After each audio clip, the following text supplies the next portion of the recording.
In de laatste tussenwedstrijd van dit kalenderjaar kwam ZVG op de site in Campus Danwoord. Dit team uit Gorkum die 2 punten meer en bij wint zo Libertas haar passeren op de ranglijst.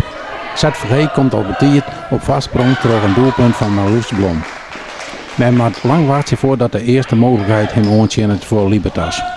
Dit is weer voor Silke van der Wal die het haar prachtig vrijspeler maar haar inzet via een verdediger van ZVG over de zietlijnen inzocht.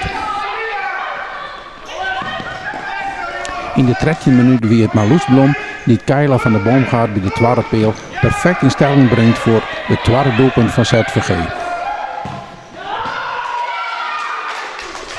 Weer een paar minuten later staat de 2-0 al op het scorebord. Mandy de Jong weet Laura Hummel in de kwarte hoeken te passeren. Nog voor het skoftgoal Libertas het leed wordt van Sertie. Linda Bosma verovert de bal op het middenveld en na een 1-2 naar Silke van der Wal passeert ze keepster Hanna van der Heugel. Doch zien de speelster van Libertas de sleep daarna nog net uit. ZVG bloot de betere ploeg. Daniel Kotlever test hier nog de peel. Exemplarisch voor de eerste helft wie wil deze vrije trap, waarbij de bal zomaar over de achterlijn wordt. Na een donderspiet van coach Cees Bergsman speelt Libertas in de tweede helft agressiever. Bij het uitverdedigen tikt Marloes Blom pardoes de bal voor de vierten van Esther Dekker die daar wel riet mij weet. Waar daarna tocht op een spannende tweede helft hier het mis. Een instinctieve corner rent Hielendal in de soep. Evelien Mensen schiet de bal in de vierten van de razendsnelle Patricia Looyen die het Eline Dekker een nette missen kans houdt. Een minuut later een identieke situatie. Nu weer Josephine Slum die de bal uit de corner cadeau houdt om Patricia Looyen. Deze keer profiteerde ZVG net. Daarna ging Libertas met een mijveelbal en kipster spelen.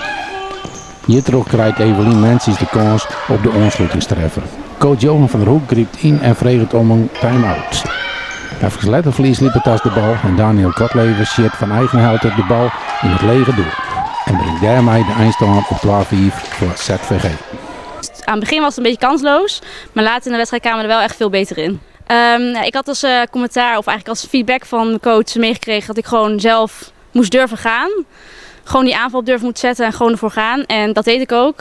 En dat werd eigenlijk gelijk beloond met dat ik een man uitspeelde en gewoon zo door kon stomen, zeg maar. En eigenlijk 1 keer afleggen op Sil kaatste op mij en die zat er zo in. Dus het werd gelijk beloond. Ja, we zijn eigenlijk gewoon niet scherp. We hebben de corners natuurlijk geoefend en we houden ons te veel vast aan hoe de corner gaat. We moeten gewoon blijven kijken als de corner niet terug kan. Dan moeten we gewoon de openingen zoeken. En we zijn dan gewoon eigenlijk we houden ons vast aan wat moet, maar we moeten eigenlijk gewoon goed naar de ruimtes kijken. En naar de mogelijkheden kijken. En dat vergeten we soms een beetje. Ja, eerlijk gezegd weet je wel, want dit was niet waar we op gehoopt hadden en wat we graag hadden gewild. Maar goed, weet je, het is helaas niet anders. En we gaan gewoon volgend jaar gewoon knallen en laten zien wat we kunnen. En ik weet zeker dat het helemaal goed gaat komen. Ik heb vertrouwen in ons.